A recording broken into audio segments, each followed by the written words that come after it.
Dengan tajuk, Orang yang melupakan hukum kehidupan Tuhan. Mari kita mempelajari firman Tuhan.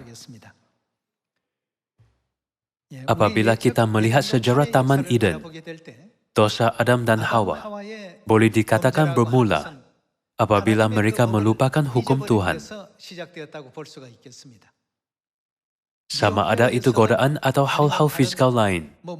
Mula-mula mereka melupakan hukum Tuhan. Janganlah makan buah dari pokok pengetahuan tentang yang baik dan yang jahat. Hal ini buat mereka berdosa dan menjadi orang malang yang terlibat dalam dosa. Hari ini, apabila kita memikirkan semua orang yang hidup di dunia ini, sebab terpenting dunia ini akan dijatuhkan penghakiman terakhir adalah kerana semua manusia melupakan hukum Tuhan semasa hidup. Disebabkan mereka tidak hidup menurut ajaran hukum Tuhan atau mengikut ketetapannya. Akhirnya, mereka berada dalam situasi apabila Tuhan terpaksa jatuhkan penghakiman ke atas dunia ini. Kita ialah roh yang berdosa di syurga dan dibuang ke bumi. Boleh dikatakan bahawa manusia turun ke bumi dan hidup singkat di kota perlindungan ini agar mereka diberi pengampunan daripada Tuhan atas semua dosa dan pelanggaran.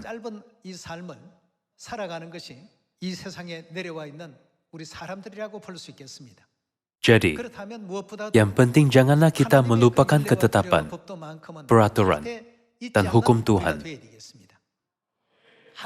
Salah satu sebab terpenting kita berdosa terhadap Tuhan di syurga juga adalah kerana kita melupakan hukum Tuhan.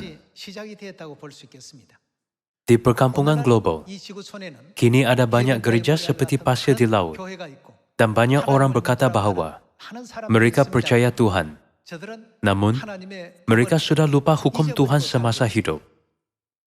Semasa hidup, mereka langsung lupa bila ialah hari Sabat, dan sama ada mereka harus sambut perayaan kehidupan Tuhan atau tidak.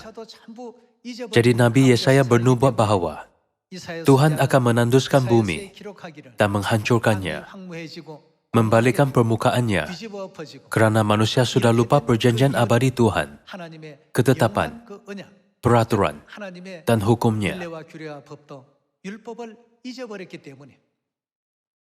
Dalam Alkitab, dia bernubuat bahawa manusia mendatangkan akibat pada sendiri. Ada banyak gereja, tetapi kita harus memeriksa sama ada mereka mengingati dan mengikut ketetapan, peraturan, dan hukum Tuhan atau tidak. Beginilah kita dapat mengukur iman kita terhadap Tuhan. Jadi hari ini, mari kita lihat buku Hosea bab 4 dan ambil masa untuk pastikan bahawa kita tidak boleh melupakan ketetapan, peraturan, dan hukum Tuhan. Buku Hosea bab 4. Mari kita lihat buku Hosea bab 4 ayat 6.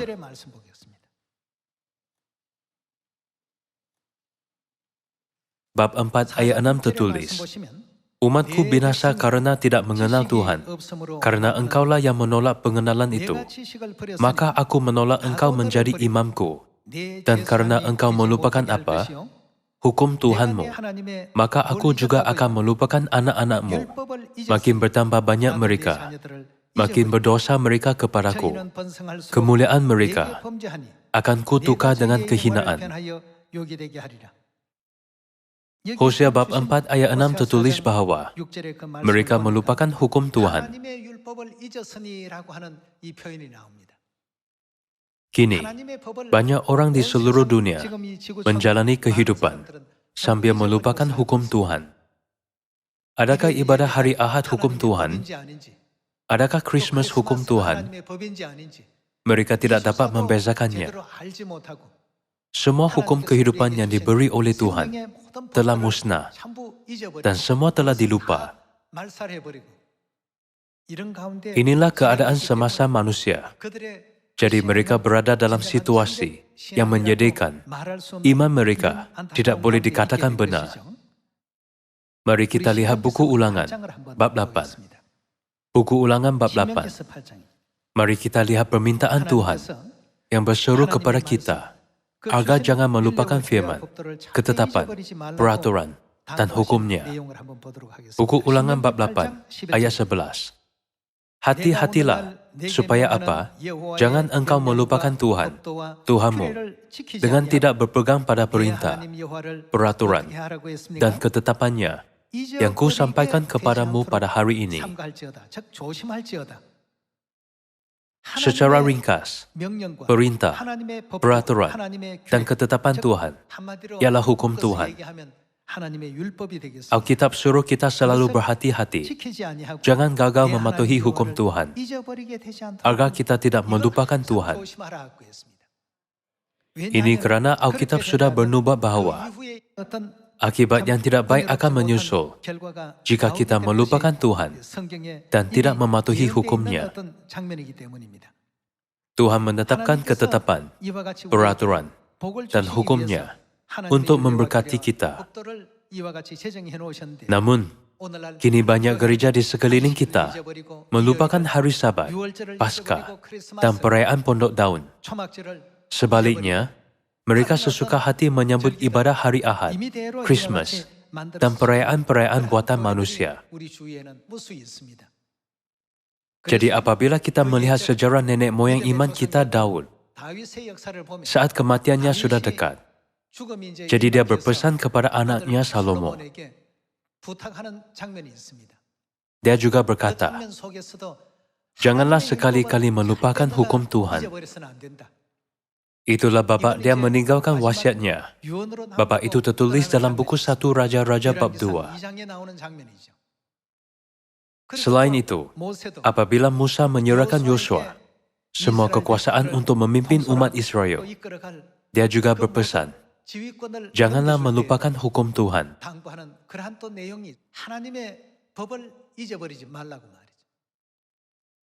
Tertulis bahawa jika kita melupakan hukum Tuhan, bila-bila zaman pun, sejak itu malapetaka besar akan menimpa kita dan kemalangan pasti akan datang.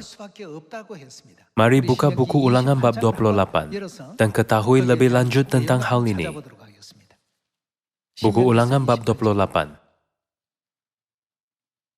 Buku Ulangan bab 28 ayat 1 tertulis, jika engkau baik-baik mendengarkan suara Tuhan, Tuhanmu, dan melakukan dengan setia segala perintahnya yang ku sampaikan kepadamu pada hari ini, maka Tuhan, Tuhanmu, akan bagaimana mengangkat engkau di atas segala bangsa di bumi.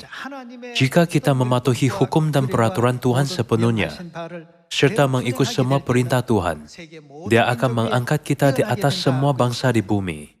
Teruskan, ayat 2 tertulis, segala berkat ini akan datang kepadamu dan menjadi bagianmu jika engkau mendengarkan suara Tuhan, Tuhanmu. Diberkatilah engkau di kota dan diberkatilah engkau di ladang. Diberkatilah buah kandunganmu, hasil bumimu, dan hasil ternakmu, yakni anak lembu sapimu, dan kandungan kambing dombamu. Diberkatilah bakulmu dan tempat adonanmu. Diberkatilah engkau pada waktu masuk, dan diberkatilah engkau pada waktu keluar. Apabila kita tidak melupakan hukum Tuhan dan mematuhinya dengan baik, kita akan selalu berada dalam balutan berkat, dan Tuhan akan selalu mengurniakan berkat. Mari pergi ke ayat 15. Apakah akibat jika kita melupakan hukum? Bab 28 ayat 15. Tetapi jika engkau tidak mendengarkan suara Tuhan, Tuhanmu, dan tidak melakukan dengan setia segala perintah dan ketetapannya, maka apa? Segala kutuk ini akan datang kepadamu dan mencapai engkau. Terkutuklah engkau di kota, dan terkutuklah engkau di ladang. Terkutuklah bakulmu dan tempat adonanmu. Terkutuklah buah kandunganmu, hasil bumimu, anak lembu sapimu, dan kandungan kambing dombamu. Terkutuklah engkau pada waktu masuk, dan terkutuklah engkau pada waktu keluar. Hukum Tuhan mengandungi banyak berkat. Namun apabila orang melupakannya, akhirnya mereka tidak akan percaya Tuhan yang datang sebagai penyelamat.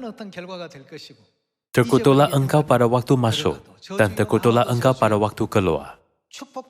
Kata Tuhan dengan susah hati, bahwa akibat dan bukannya berkat akan mengikut kita sepanjang hidup.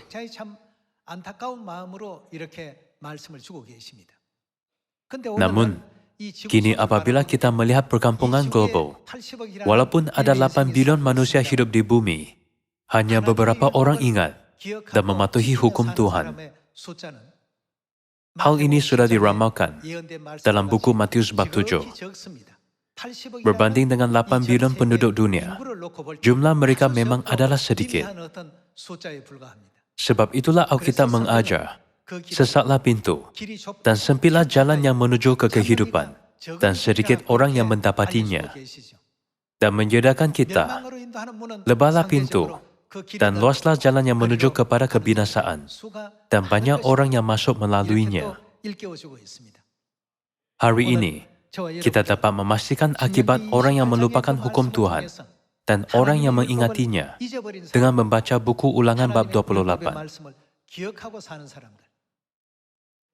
Apabila kita melihat sejarah raja-raja Israel dan Yehuda pada masa dinasti mereka pun, sebelum itu, Hizkia yaitu Raja Yehuda hidup sambil melupakan hukum Tuhan sepenuhnya. Kemudian dia menyadari, sambut Paskah pada hari ke-14 bulan Nisan ialah perintah Tuhan. Tetapi selama ini kita tidak ikut. Beginilah dia mengingati dan mengikut hukum Tuhan sekali lagi, menjadi raja yang menerima banyak rahmat dan nikmat Tuhan. Bukan? Apabila dia mengikut ketetapan, peraturan, dan hukum Tuhan, situasinya berubah. Dia diberkati pada waktu masuk dan pada waktu keluar. Kini pada akhir zaman juga, banyak orang di dunia mempercayai Tuhan dan ingin menerima berkat dan kehidupan kekal, serta memasuki surga yang kekal. Namun, mereka tidak berusaha untuk mengetahui ketetapan, peraturan, dan hukum yang diberi oleh Tuhan. Jadi mari kita lihat firman Tuhan tentang mereka dalam Alkitab. Mari kita buka buku Matius bab 7. Mereka semua ingin pergi ke surga, namun mereka tidak mengikut kehendak Tuhan yang menunjukkan jalan ke surga dengan betul. Ini sangat menyedihkan. Mari kita lihat buku Matius bab 7. Buku Matius bab 7 ayat 21. Bukan setiap orang yang berseru kepadaku, Tuhan, Tuhan, akan masuk ke dalam kerajaan surga, melainkan dia yang melakukan kehendak Bapa-Ku yang di surga. Pada zaman Bapa, Tuhan menubuhkan hukum keselamatan agar orang zaman itu diselamatkan.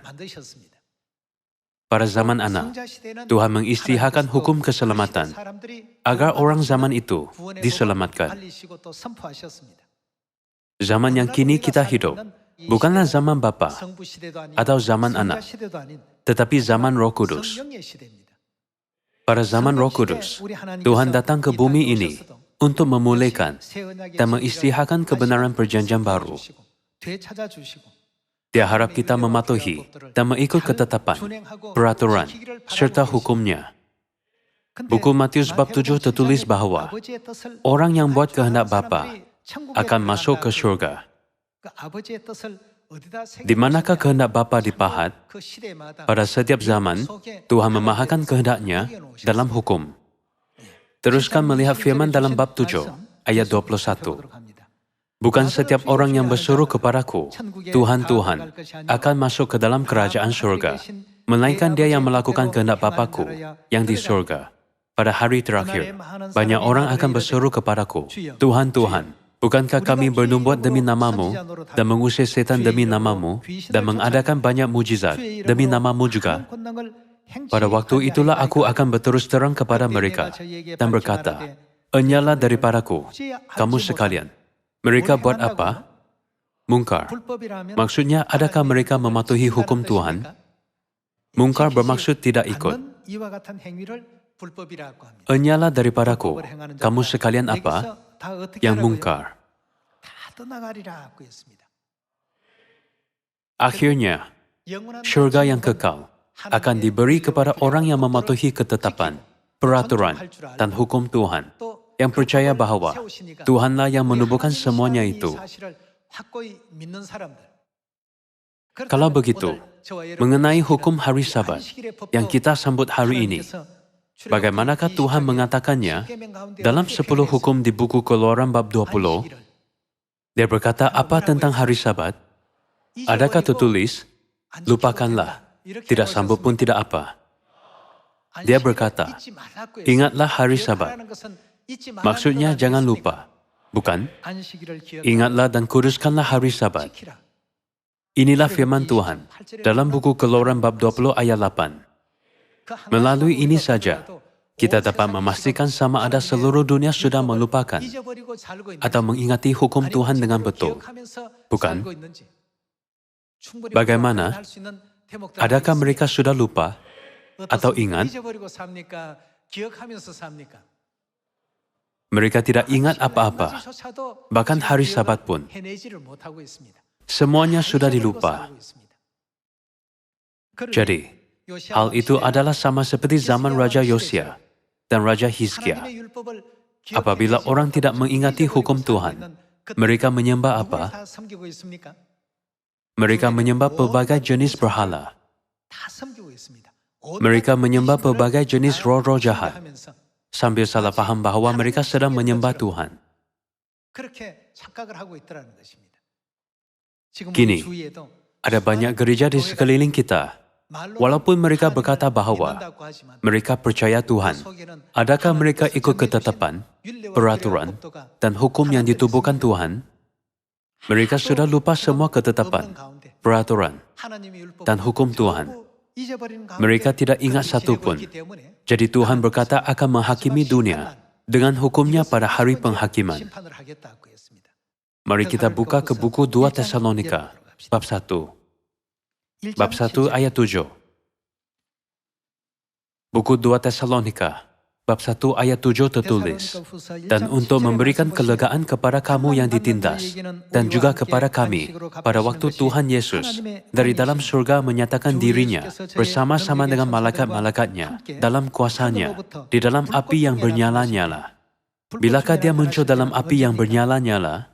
Pada hari terakhir, hari penghakiman. Apabila dia muncul dalam api yang bernyala-nyala dan mengadakan pembalasan terhadap mereka yang tidak mau mengenal Tuhan, mereka tidak mengenal Tuhan Bapa dan Tuhan Ibu, dan tidak mentaati Injil Yesus, Tuhan kita. Kalian semua, perjanjian apakah disebut Injil? Mereka tidak mentaati perjanjian baru. Tidak mentaati bermaksud mereka melupakan semuanya, meskipun Tuhan sudah banyak kali memberi firman itu. Mereka ini, apakah akibat orang yang tidak mentaati Injil akan menjalani hukuman? Akhirnya bagaimana? Kebinasaan selama-lamanya, dijauhkan dari hadirat Tuhan dan dari kemuliaan kekuatannya. Kini, ada banyak orang di sekeliling kita sudah melupakan hukum Tuhan. Sebab itulah kita perlu ajar mereka hukum Tuhan, yaitu hari Sabat dan Paskah. Siapakah yang memulihkan dan mengajar kita hari Sabat dan Paskah? Kita harus beritahu mereka dengan jelas. Siapakah yang menubuhkan hukum? Tuhan menubuhkan kedua-dua hukum perjanjian baru dan hukum perjanjian lama.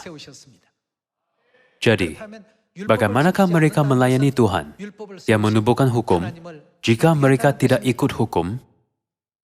Hanya satu kesimpulan, mereka menghina, meremehkan, dan tidak pedulikan firman. Jika kita percaya Tuhan, bolehkah kita memandang ringan terhadap ketetapan, peraturan, dan hukumnya? Menurut buku Mika bab 4, dari manakah hukum akan keluar pada akhir zaman? Hukum hendaklah diumumkan dan diisytiharkan oleh Tuhan yang tinggal di Sion. Dalam buku Yesaya bab 33, Tuhan memberi apa bagi kita? Dalam arti kata lain, Tuhan menubuhkan hukum. Tuhan menubuhkan ketetapan, peraturan, dan hukum perjanjian baru. Janganlah beribadah pada hari Sabtu hanya kerana hari Sabat. Kita harus lihat, siapakah yang memerintahkan hari Sabat? Hukum perjanjian baru yang kita ikut pada hari ini adalah menurut perintahnya, bukan? Memandangkan Tuhan menubuhkan hukum, kita harus ikut dan patuh. Jika hari Sabat dan Paskah bukan perintah Tuhan, maka semuanya adalah sia-sia. Mari kita buka buku Yesaya bab 33.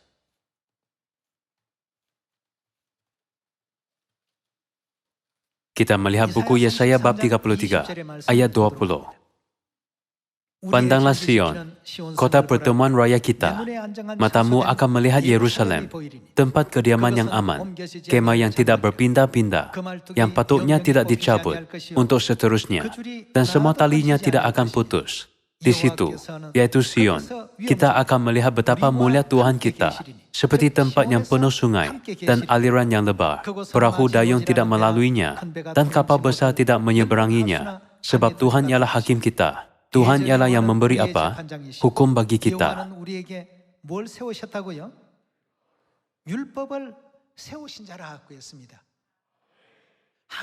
Tuhanlah yang menubuhkan hukum. Jadi hukum adalah penting, bukan? Karena kita percaya siapa? Kita bukan percaya hukum itu sendiri. Kita percaya Tuhan yang menubuhkannya. Jadi hukum adalah penting. Karena hukum datang daripada Tuhan. Karena itulah apa yang diperintah oleh Tuhan. Jika kita mengabaikan Tuhan dan hanya fokus pada hukum, maka iman itu adalah sia-sia. Jadi, arah iman kita harus selalu pada Tuhan yang menubuhkan hukum. Buku Ulangan bab 28 tertulis bahwa apabila kita mengikut semua ketetapan, peraturan, dan hukum yang diperintah oleh Tuhan, kita diberkati pada waktu kita masuk dan keluar. Namun, apakah yang selalu menyusul? Jika tidak, ada tertulis bahwa sentiasa ada kutuk. Terkutuklah engkau pada waktu masuk, dan terkutuklah engkau pada waktu keluar. Kalian semua, kita harus ingat firman dalam buku Yesaya bab 33. Siapakah Tuhan bagi kita? Dia memberi hukum bagi kita. Tuhan menubuhkan hukum untuk kita. Pada zaman Bapa, Tuhan Yehova menubuhkan hukum. Pada zaman Anak, siapakah yang menubuhkan hukum perjanjian baru? Dalam buku Lukas bab 22 ayat 7, Yesus Kristus menubuhkan hukum perjanjian baru. Pada zaman Roh Kudus, hukum perjanjian baru yang dimusnahkan telah pulih semasa 37 tahun masa ramalan Daud. Hukum perjanjian baru yang diberitakan selama 3 tahun pada kedatangannya yang kali pertama harus diteruskan pada kedatangannya yang kali kedua agar kita dapat mematuhinya pada akhir zaman, yaitu zaman Roh Kudus. Tuhan sendiri harus datang ke bumi buat kali kedua dan menubuhkan lagi perjanjian baru. Hukum ini ditubuh oleh Tuhan, jadi tiada orang lain boleh. Tidak kira sarjana betapa menghuraikan dan menganalisis setiap perkataan dalam Alkitab, mereka tidak akan faham hukum kebenaran perjanjian baru. Namun, Tuhan biar kita mengetahui dan mengikut hukum perjanjian baru, yaitu hukum kehidupan Tuhan yang sudah lama dilupakan oleh manusia. Hari ini, sambil fikirkan bapa dan ibu yang menubuhkan hukum, percaya bahwa kita sedang ambil jalan ke surga yang kekal. Dan ingat firman Kristus, hanya Dia yang melakukan kehendak Bapa-Ku akan memasuki kerajaan surga. Janganlah kita hilang keyakinan terhadap hukum perjanjian baru yang diberi oleh Tuhan. Janganlah lupa rahmat-Nya, tetapi bersyukur kepadanya. Mari kita lihat buku Mika, bab 4 ayat 1.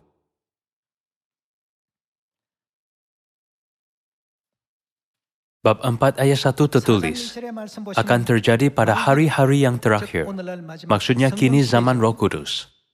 Akan terjadi pada hari-hari yang terakhir, gunung rumah Tuhan akan berdiri tegak, mengatasi gunung-gunung, dan menjulang tinggi di atas bukit-bukit. Bangsa-bangsa akan berduyun-duyun ke sana, dan banyak suku bangsa akan pergi serta berkata, mari, kita naik ke gunung Tuhan, ke rumah Tuhan Yakub, supaya Ia mengajar kita tentang jalan-jalannya, yaitu kebenaran. Tuhan buat apa? Yang mengajar kita jalan-jalannya. Dan kita harus jadi orang yang mengikut jalan itu. Itulah hukum kehidupan yang diberi Tuhan pada zaman Roh Kudus, bukan? Dan supaya kita berjalan menempuhnya. Sebab dari mana? Pada hari-hari yang terakhir, dari Sion akan keluar hukum, dan firman Tuhan dari Yerusalem. Seperti ini, hukum keluar dari Sion, dan firman Tuhan keluar dari Yerusalem. Jadi, mengenai hukum kehidupan yang diisytiharkan oleh Tuhan pada akhir zaman, apakah yang harus kita buat? Bolehkah kita berfikir, lupakan sajalah, bahagian ini boleh diabaikan. Sekarang situasiku adalah seperti ini, jadi tidak mengapa kalau kurangkan ini. Tidak boleh. Hukum amat diperlukan di dunia rohani yang tidak kelihatan. Jadi Tuhan menubuhkan semua jalan dalam hukumnya agar kita diberkati pada waktu kita masuk dan pada waktu kita keluar. Hukum tidak hanya wujud sebagai hukum. Kita harus faham terlebih dahulu siapakah yang menubuhkannya. Hari ini, mari kita fikir baik-baik. Siapakah yang memberi kita hukum ini supaya kita selalu mengingati rahmat, berkat, dan kasih Tuhan dalam tiap-tiap hukum. Semasa kita menyambut hari Sabat, waktu doa, dan 7 perayaan dalam 3 kali. Sekali lagi, saya harap kita jangan lupa. Kita betul-betul orang yang diberkati. Tuhan mendirikan seluruh sistem alam semesta bagi kita, agar diberkati pada waktu kita masuk dan keluar. Memandangkan Tuhan mentakdirkan semuanya agar umatnya diselamatkan. Saya harap kita hanya mengikut jalan itu dan menerima berkat Tuhan yang besar. Dengan ini, saya tamatkan khutbah. Sekian terima kasih.